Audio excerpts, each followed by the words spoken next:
In this example, we are given that a soap bubble of radius r and film thickness t, which is very less than its radius, coalesce to form a liquid drop, and we are required to find the rise in temperature of drop. We are also given that surface tension of soap solution is T, density is rho, and its specific heat is S. Now, in this situation, if we solve the problem, we can simply state when the soap bubble will coalesce to form a liquid drop, its surface area will decrease.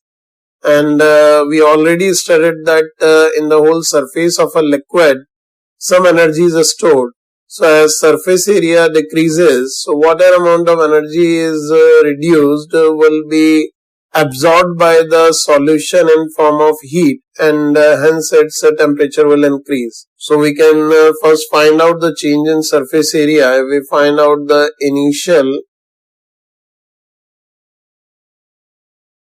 surface area of bubble is, if we find out the initial surface area, it can be written as AI.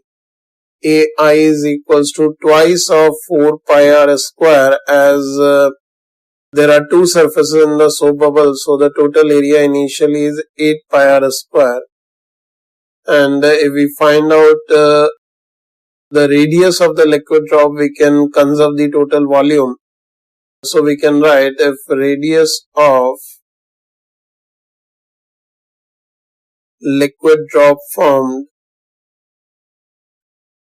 is a small r, we use, in this situation we can write 4 by 3 pi r cube is the volume of liquid drop, and the volume of source solution in the bubble can be written as 4 pi r square t, because the surface area and t is the wall thickness or the film thickness.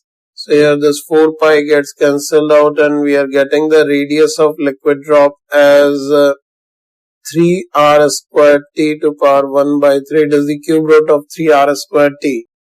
Now we can say final surface area is, we can calculate A final as, we can simply write it 4 pi r square, as in case of a liquid drop only there is one surface, which is the outer surface of the drop. So if we substitute the value of r, it will be 4 pi 3 r square t to power 2 by 3. This is the final surface area. And now we can say if temperature of drop rises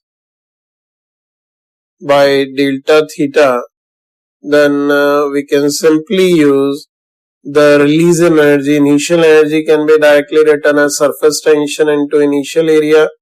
Final energy is surface tension into final area. So we can write the amount of energy which is released is T multiplied by AI minus AF. This must be equal to ms delta theta, where m is the mass of the liquid as its specific heat, and delta theta is rise in temperature.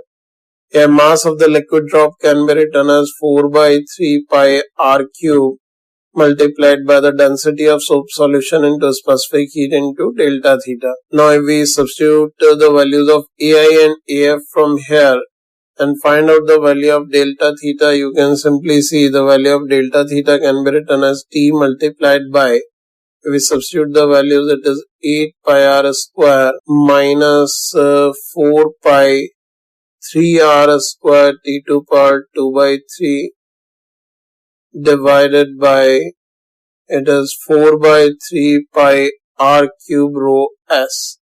In this situation, this 4 pi gets cancelled out, and if we substitute the value of a small r, the final result will be getting here is t 2r square minus 3r square t to power 2 by 3 divided by, if we substitute the values of small r cube, which can be calculated from here, it can be written as 3r square t.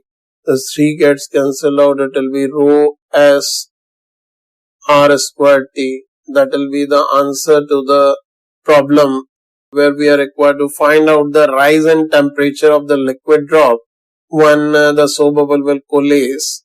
and in this situation we have just solved the analysis by supplying the released energy in form of heat, and we have got the rise in temperature.